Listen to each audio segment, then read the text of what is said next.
आज की क्लास में कक्षा 10th का विज्ञान में अगला टॉपिक करेंगे जो होगा खाद्य श्रृंखला, या फिर उसको बोलते हैं आहार श्रृंखला। खाद्य श्रृंखला या आहार श्रृंखला उसी का नाम है, इंग्लिश में बोलेंगे फूड चेन। ठीक है, तो ये काफी इंपॉर्टेंट होने वाला है आज का क्लास। तो आइए, खाद्य श्रृंखला या आहार श्रृंखला, इसका डिफिनीशन पहले देखते हैं।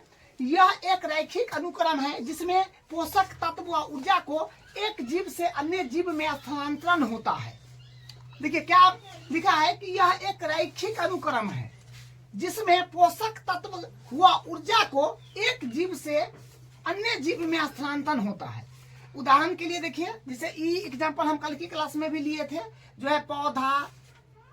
सबसे पहले पौधा होता है उत्पादक पौधा, तो पौधा को खाएगा टिड्डा, टिड्डा को खाएगा मेढक, मेढक को खाएगा सांप। ठीक है, तो वही यहाँ पर लिखा है कि यह एक रैखिक अनुक्रम है। रैखिक अनुक्रम का मतलब होता है सीधा, ये इसी को हुआ एक रैखिक अनुक्रम। अनुक्रम का मतलब होता है सीक्वेंस में, क्रम में। ठीक है, तो वही है जिसे पोषक तत्व ऊर्जा एक जीव से अन्य जीव में स्थानांतरण होता है। तो पौधा को खाया टिड्डा, टिड्डा को खाया मेढक, मेढक को खाया सांप। ये और भी प्रकार से जो है सीक्वेंस बन सकता है। ठीक है, लेकिन हम इसी को लिए हैं। अब देखिए, इसके प्रत्येक चरण को पोषी स्तर कहते हैं, या इसका प्रत्येक चरण जो है पोषी स्तर कहलाता है। लेकिन सबका आधार जो है ये उत्पाद होगा, सबका आधार उत्पाद होगा। उत्पाद नहीं रहेगा तो ये सब कहां से आएगा।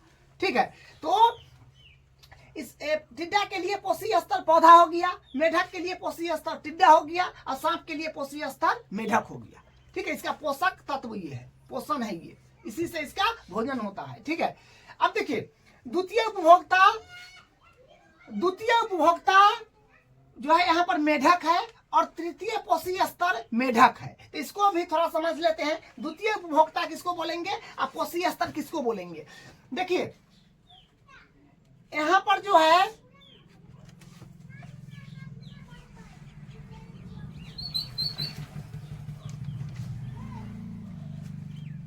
और तृतीय पोषी स्तर मेढक है, तो इसको भी थोड़ा समझ लेते हैं। द्वितीय उपभोक्ता किसको बोलेंगे और पोषी स्तर किसको बोलेंगे। देखिए यहाँ पर जो है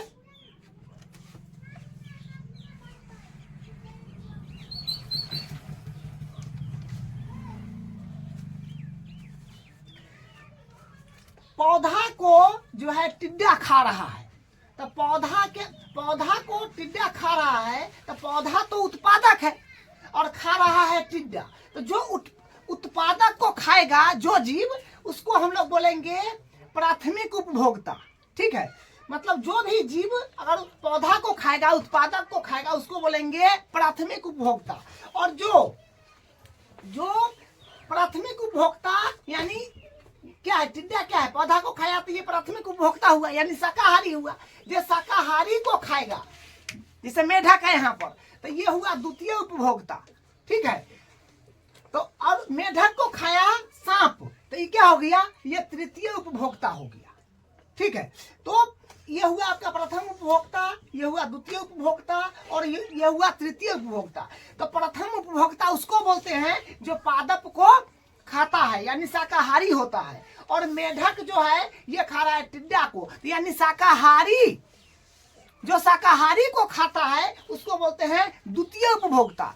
और जो द्वितीय उपभोक्ता, जिसे यहाँ पर मेढक है, तो मेढक को खा रहा है सांप, तो ये हो गया तृतीय उपभोक्ता। ठीक है, यानी ये हो गया मांसाहारी, और ये मांसाहारी को सांप खा रहा है, तो ये हो गया तृतीय उपभोक्ता। मतलब इस अनुक्रम में, सीक्वेंस में याद रखना है आपको। ठीक है, तो हाँ, तो द्वितीय उपभोक्ता आपका हो गया। देखिए प्रथम द्वितीय, तो ये प्रथम हो गया, शाकाहारी है, ये पौधा को खा रहा है, तो प्रथम उपभोक्ता। और ये शाकाहारी को मेढक खा रहा है, तो द्वितीय उपभोक्ता। मेढक को सांप खा रहा है, तृतीय उपभोक्ता। तो ये हो गया द्वितीय उपभोक्ता आपका मेढक हो गया। और तृतीय पोषक स्तर, तो बोल रहा है मेढक है। तो देखिए यहाँ पर समझना है, पौधा भी एक पोषी स्तर है, क्योंकि पौधा को भी जीवन जीने के लिए प्रकाश संश्लेषण करना पड़ता है। तो ये भी जो है पोषी स्तर है, ये भी अपना पोषण करता है।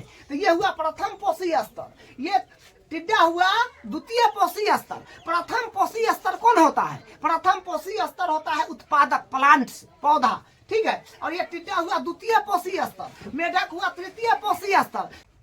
तो द्वितीय उपभोक्ता हो गया मेढक और तृतीय पोषी स्तर हुआ मेढक। तो इस पोषी स्तर में और उपभोक्ता में कंफ्यूजन नहीं होना है, ठीक है। ये पिरामिड है आपका, ये पिरामिड है और ये पोषी स्तर को दर्शा रहा है। जिसे ये हो गया आपका उत्पादक और ये हुआ प्राथमिक उपभोक्ता और ये हुआ द्वितीय उपभोक्ता और सबसे ऊपर में होगा तृतीय उपभोक्ता, ठीक है। तो पोषी स्तर में आपका नीचे से ऊपर जाना है, ठीक है, जो होगा उत्पादक, प्राथमिक उपभोक्ता, द्वितीय उपभोक्ता, तृतीय उपभोक्ता। इसी का यहाँ पर देखिए बना हुआ है, देखिए सबसे नीचे सबसे बड़ा, फिर थोड़ा छोटा, फिर छोटा, फिर छोटा और ऊपर सबसे छोटा, इसी का यहाँ पर, ठीक है। तो ये चित्र में क्या है कि एक पारी तंत्र में ऊर्जा के प्रवाह का आरेख, एक पारी तंत्र में ऊर्जा के प्रवाह का आरेख ये दिया गया है, ठीक है। सबसे पहले होगा सूर्य का प्रकाश, ठीक है, सूर्य का प्रकाश, तब उसके बाद होगा उत्पादक, तब उसके बाद होगा शाकाहारी, तब उसके बाद होगा मांसाहारी, तब उसके बाद होगा शीर्ष मांसाहारी, ठीक है। तो मान लीजिए उत्पाद है, क्योंकि मतलब मान के चलिए तो अधिकतर जीव, अधिकांशतः जो जीव है वो पादप पर ही डिपेंडेंट है, ठीक है, पादप पर डिपेंडेंट है। तो पादप भी तो वो अपना पोषण करता है, वो अपना शरीर को चलाता है। तो उसको पादप के लिए चाहिए प्रकाश, सूर्य का प्रकाश, पादप के लिए चाहिए सूर्य का प्रकाश, ठीक है, ताकि वो प्रकाश संश्लेषण कर सके, फोटोसिंथेसिस कर सके, ठीक है। तब पादप के लिए सूर्य का प्रकाश चाहिए, तो इसलिए सूर्य का प्रकाश सबसे पहले होगा, उसके बाद पादप होगा, तब शाकाहारी होगा, तब मांसाहारी होगा, तब शीर्ष मांसाहारी होगा, ठीक है। ये आपका है एक पारी तंत्र में ऊर्जा के प्रवाह का आरेख। एक पारी तंत्र में ऊर्जा का प्रवाह कैसे होता है, एक पारी तंत्र में ऊर्जा का प्रवाह कैसे होता है, उसका ये आरेख है, ठीक है। और ये पोषी स्तर है, ठीक है, ये पिरामिड का आकृति है और यह पोषी स्तर कैसे नीचे से ऊपर गया है, वो ये आपका पोषी स्तर है, ठीक है। तो अब नीचे देखिए, विभिन्न पोषी स्तर के बीच ऊर्जा का प्रवाह। अब है विभिन्न पोषी स्तर के बीच ऊर्जा का प्रवाह, मतलब विभिन्न पोषी स्तर तो अनेक रंग का है, बहुत पोषी स्तर है। तो पोषी स्तर है तो विभिन्न पोषी स्तर के बीच ऊर्जा का प्रवाह। तो देखिए पहला पॉइंट है, जब ऊर्जा का एक रूप से दूसरे रूप में परिवर्तन होता है तो पर्यावरण में ऊर्जा की कुछ मात्रा का अनुपयोग ऊर्जा के रूप में ह्रास हो जाता है। देखिए ये लाइन क्या कह रहा है कि जब ऊर्जा का एक रूप से दूसरे रूप में परिवर्तन होता है तो पर्यावरण में ऊर्जा की कुछ मात्रा का अनुपयोग ऊर्जा के रूप में ह्रास हो जाता है। देखिए आप ये बात जानते हैं कि ऊर्जा को न तो हम उत्पन्न कर सकते हैं और न ही उसको क्या कर सकते हैं, ह्रास कर सकते हैं, यानी खत्म कर सकते हैं, ठीक है। ऊर्जा को एक रूप से दूसरे रूप में रूपांतरित कर सकते हैं, ठीक है। तो वही बात है कि ऊर्जा को एक रूप से दूसरे रूप में अगर रूपांतरित करेंगे तो जैसे यहाँ पर देखिए एग्जांपल से समझिए, जैसे यहाँ पर पौधा है तो पौधा को खाया टिड्डा, तो टिड्डा को खाया मेढक, तो पौधा को खाया टिड्डा, तो टिड्डा के पास इसका जो मतलब इसका ऊर्जा है इसके पास आया टिड्डा के पास, तो टिड्डा के तो फिर मेढक खाएगा। तो टिड्डा जब पौधा को खाया तो इसके पास जितना एनर्जी है उसके बाद इसको एनर्जी कुछ खत्म होगा, पर्यावरण में नष्ट होगा, कैसे, ह्रास हो जाएगा, कैसे। तो ये मान लीजिए सांस लिया, इधर उधर चला फिरा, तो उसमें भी तो ऊर्जा इसका नष्ट होगा, तो इसका पूरा ऊर्जा जो है मेढक को नहीं मिल पाएगा, ठीक है। और मेढक जो है, मेढक टिड्डा को खाया तो मेढक के पास इसका जो ऊर्जा था, इससे पौधा से जितना ये ऊर्जा लिया और टिड्डा फिर मेढक को खाया तो इसका ऊर्जा तो फिर सांस लेने में, इधर उधर टहलने में कुछ ऊर्जा नष्ट हुआ, तो इसका कुछ ऊर्जा कम इसके पास आया और इसके पास जो ऊर्जा आया फिर सांप खाया तो इसका भी ऊर्जा कुछ नष्ट हुआ ना, इधर उधर टहलने में, सांस उस लेने में, तो सबसे कम ऊर्जा इसके पास आया, सांप के पास, ठीक है। तो इसलिए देखिएगा ये रैखिक अनुक्रम में जो है आहार श्रृंखला के अनुक्रम देखिएगा तो 7, 8 या 10 से बेसी नहीं देगा, क्योंकि अगर कहीं से कोई ऊर्जा ले रहा है, किसी चीज को खा रहा है, तो ये जितना ऊर्जा लिया उतना उसको बॉडी में फिक्स नहीं रहता है, क्योंकि वो इधर उधर टहलेगा, सांस लेगा, बहुत सारा क्रिया करेगा, तो वो ऊर्जा नष्ट हो जाता है, तो उसका जो है कमते चला आता है पीछे की ओर। ठीक है, वही बात है यहाँ पर, जब ऊर्जा का एक रूप से दूसरे रूप में परिवर्तन होता है तो पर्यावरण में ऊर्जा की कुछ मात्रा अनुप्रयोग ऊर्जा के रूप में चल जाती है। जैसे मान लीजिए कि हम ही लोग खाना खाते हैं, तो खाना खाने के बाद फिर टहलना, कहीं कोई काम है तो जाना, सांस लेना, बहुत तरह का क्रिया है, तो उसमें क्या होता है, ऊर्जा नष्ट होता है। ठीक है, अब देखिए दूसरा पॉइंट, एक स्थलीय पानी तंत्र में हरे पौधे की पत्तियों को प्राप्त होने वाली सौर ऊर्जा का लगभग 1%, सौर ऊर्जा का लगभग 1% भाग खाद्य ऊर्जा में परिवर्तित करते हैं।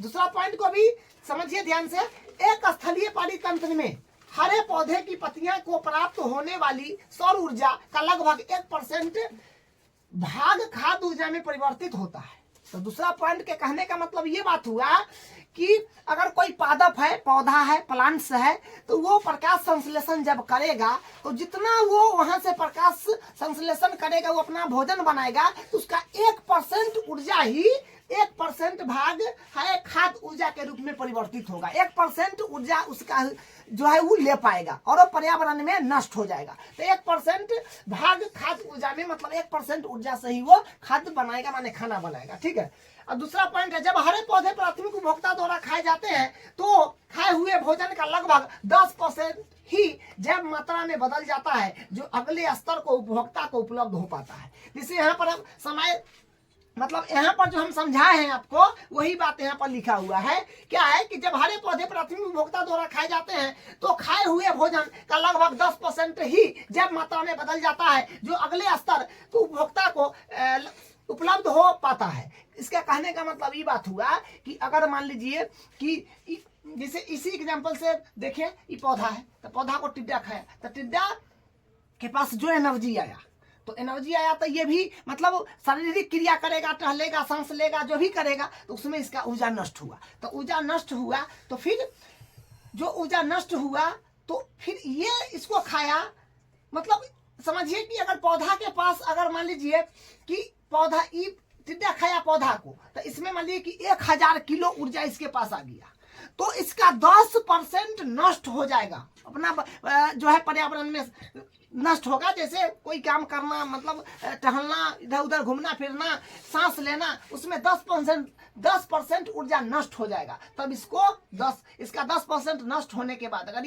इससे 1000 किलो ऊर्जा लिया तो 10% नष्ट हो गया इसको, तब बचा कितना, 100 किलो। तो ये इसको खाया तो 100 किलो इसको मिला। तो अब मेढक भी तो इधर उधर चलेगा, फिरेगा, सांस लेगा, तो इसका भी 10% नष्ट हो जाएगा। तो बचा कितना, 10। तो सांप को मतलब जब सांप मेढक को खाएगा तो 10 किलो ऊर्जा ये खाएगा, और सांप को कोई पक्षी खाएगा, चील मान लीजिए, तो उसको इसका फिर 10% कम ऊर्जा उसको मिलेगा। मतलब 10% कम, 10% कम, 10% कम, 10% कम, 10% कम करते करते करते करते ऊर्जा जो है जो इस तरफ बढ़ता है। ठीक है, वही बात यहाँ पर है कि जब जब हरे पौधे प्राथमिक उपभोक्ता द्वारा खाए जाते हैं तो खाए हुए भोजन का लगभग 10% ही जैव मात्रा में बदल पाता है, जो अगले स्तर को उपभोक्ता को उपलब्ध हो पाता है। ठीक है, उसका 10%, उसका 10%, उसका 10% कमते चला आता है। ठीक है, तो इसलिए यहाँ पर जो है सीक्वेंस में ज्यादा नहीं दिया जाता है।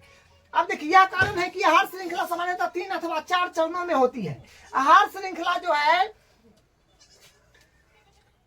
यही कारण है कि आहार श्रृंखला सामान्यतः 3 अथवा 4 चरणों में होती है। यही कारण है कि आहार श्रृंखला जो है 3 अथवा 4 चरणों में होती है। उसके बाद सामान्य निचले कोशीय स्तर पर जीवों की संख्या अधिक होती है। सही बात है, सामान्यतः निचले कोशीय स्तर पर जीवों की संख्या अधिक होती है। जो निचला कोशीय स्तर है, निचला कोशीय स्तर क्या है, कोशीय स्तर का ये रहा डायग्राम।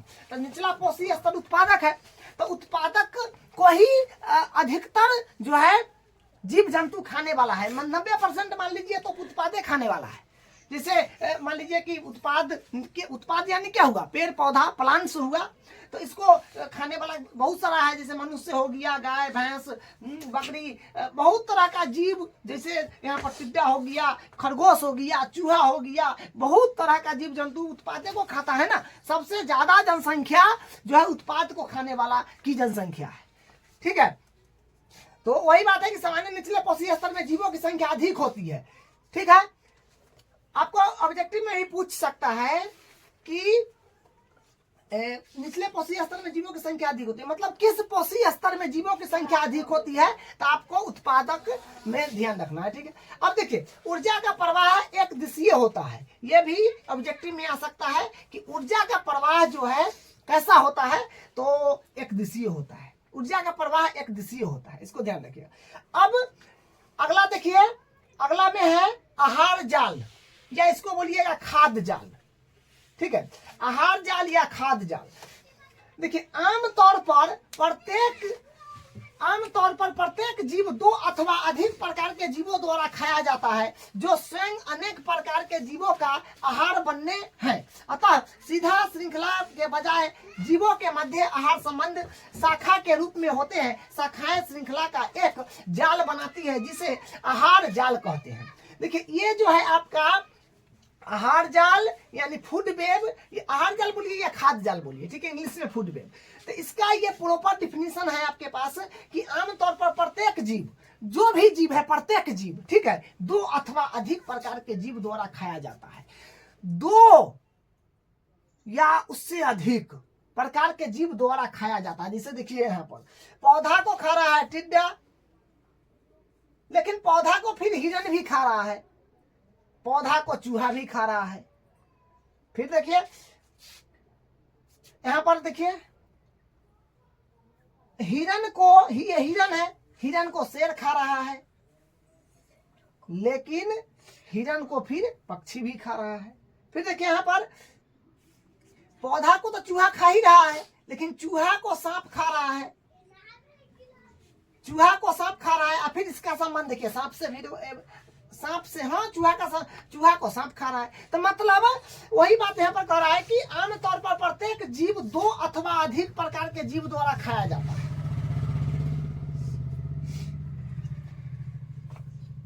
तो वही बात जो है, वही बात यहाँ पर कह रहा है कि आमतौर पर प्रत्येक जीव 2 अथवा अधिक प्रकार के जीव द्वारा खाया जाता है, जो स्वयं अनेक प्रकार के जीव का आहार बनने हैं। अतः सीधी श्रृंखला के बजाय जीवों के मध्य आहार संबंध शाखा के रूप में होते हैं। शाखाएं श्रृंखला का एक जाल बनाती है, जिसे आहार जाल कहते हैं। तो बुक में इसका डायग्राम दे रखा है, ठीक है, प्रॉपर डायग्राम दे रखा है। जो जीव जंतु है, जानवर है, उसका फिगर बना दिया है, लेकिन आपको फिगर बनाने में तो बड़ा समस्या होगा। इसी तरह से जो है आपको सबको दर्शा देना है कि किसको कौन खा रहा है, फिर उसको कौन खा रहा है, फिर उसको कौन खा रहा है, उसका कहाँ से क्या कॉम्बिनेशन बन रहा है। इसी तरह से आपको आहार जाल में जो है डायग्राम बनाना है, ठीक है। अब देखिए, जब कोई खाद्य श्रृंखलाएं आपस में एक दूसरे से जुड़ते हुए एक जाल बना लेती है, तो इसे खाद्य जाल कहते हैं। क्या कह रहा है कि जब कोई खाद्य श्रृंखला आपस में एक दूसरे से जुड़ते हुए एक जाल बना लेती है, तो इसे खाद्य जाल कहते हैं, ठीक है। अब इसका फिर अगला को करते हैं।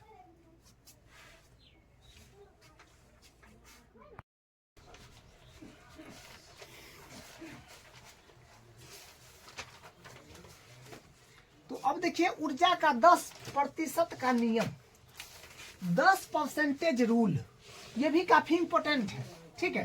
तो जैसे आपको हम समझाए थे एग्जाम्पल में, सेम वही बात है। ऊर्जा का 10% का नियम, किसी पोषी स्तर में उपस्थित कुल ऊर्जा का केवल 10% भाग ही अगले पोषी स्तर को मिलता है। इसे ऊर्जा का 10% का नियम कहते हैं। तो बस वही बात है कि अगर कोई भी पोषी स्तर में जितना ऊर्जा होगा ना, उसके अगले वाला पोषी स्तर को उसका 10% मिलेगा। फिर उसको जो खाएगा उसका फिर उसको 10% मिलेगा। फिर उसको जो अगला जीव खाएगा उसको 10% मिलेगा। यहाँ पर देखिए, फिर एग्जाम्पल वही वाला है। ये उत्पाद है, प्लांट है, इसको मान लीजिए कि 1000 केजी है इसमें ऊर्जा। प्लांट में ऊर्जा है मान लीजिए कि 1000 किलो। प्लांट में मान लिए कि इसमें ऊर्जा है 1000 किलो, लेकिन ऊर्जा को किलो में नहीं लिखते हैं, वो कैलोरी में मापा जाता है, लेकिन बुक में इस तरह से ले रखा है, इसलिए हम यहाँ पर समझाने के लिए इसी तरह से लिए हैं। ठीक है, तो 1000 किलो प्लांट में ऊर्जा है। तो जो भी प्लांट को खाएगा, जो भी जीव जंतु मनुष्य प्लांट को खाएगा, तो उसका 10% ऊर्जा जो है उसमें आएगा। जैसे प्लांट को यहाँ पर खा रहा है टिड्डा, तो इसका 10 पर 1000 है, 1000 किलो का 10% करिएगा तो कितना आएगा? 100 केजी। परसेंट कैसे निकालते हैं? 1000 का 10%, तो 1000 का के मतलब गुना परसेंट का मतलब 100, ये 0 से 0 कितना है? 100 है ना आया, तो वही बात है। तो टिड्डा के पास 1000 किलो का 10% आएगा, जो कि 100 केजी होगा, 100 किलो होगा। और टिड्डा को मेढक खा रहा है, तो फिर 100 का 10% इसके पास जो है ऊर्जा आएगा, एनर्जी आएगा, तो कितना हुआ? 100 का 10% 10 हुआ। फिर मेढक को सांप खाएगा, तो 10 केजी का 10% ही इसको आएगा, तो यानी 1 केजी आएगा। फिर सांप को मान लीजिए चील खा गया, पक्षी खा गया, तो इसका फिर 10% करिएगा, तो फिर कितना आएगा? 0.1 आएगा। तो ये यहाँ पर जो है ये आएगा, तो कितना कमते चला जाता है। इसलिए ये सीरीज में जो है ज्यादा को नहीं रखा जाता है, फिर ऊर्जा भी तो मिलना चाहिए, ये बात है। तो ये ऊर्जा का 10% का नियम कि किसी पोषी स्तर में उपस्थित कुल ऊर्जा का केवल कोई भी पोषी स्तर में जितना ऊर्जा उसके पास होगा उसका 10% उसको मिलेगा, फिर उसको जो खाएगा उसका 10%, जो आप समझ गए। अब देखिए, जैव आवर्धन बायोलॉजिकल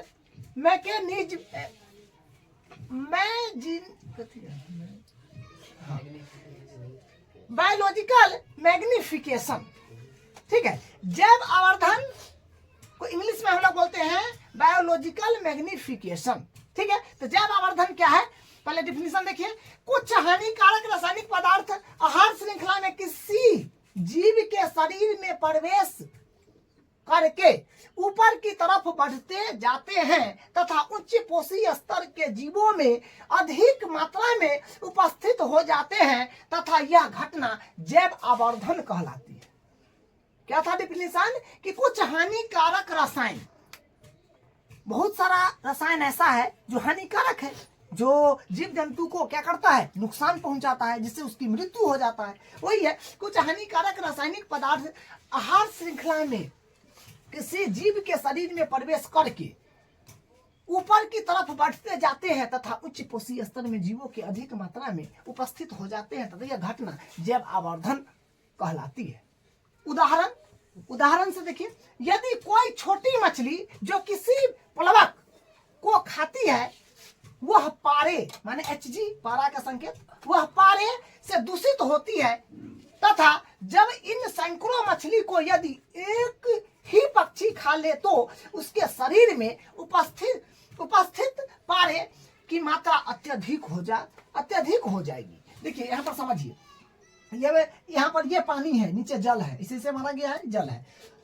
तो देखिए, जैसे मान लीजिए कि कहीं पर कोई फैक्ट्री है, कारखाना है, तो अगर मान लीजिए कि उससे जो जल, दूषित जल जो बह रहा है, उसमें मान लीजिए कि पारे की मात्रा अधिक है, ठीक है, पारे की मात्रा अधिक है, तो वो जल जो है फैक्ट्री से बह रहा है, वो नदी नाले से होते हुए मान लीजिए तालाब में चला गया, पोखर में चला गया, नदी में चला गया, वो जल तो क्या होगा? उसमें तो पारे की मात्रा अधिक है, तो वो जल तालाब में, नदी में, पोखर में अगर चला जाएगा तो उस नदी में होता है प्लवक, ठीक है, जिसको हम लोग आंख से नहीं देख सकते हैं, वो माइक्रोस्कोप से देख सकते हैं, बहुत छोटा होता है, 0.003 ppm का होता है। तो पारे को जो है वो खा जाएगा, ठीक है। तो प्लवक को फिर खा जाएगा जंतु प्लवक, इसको फिर खाएगा जंतु प्लवक, ठीक है, जो होगा 0.004 ppm का। और जंतु प्लवक को खा जाएगा छोटी मछली,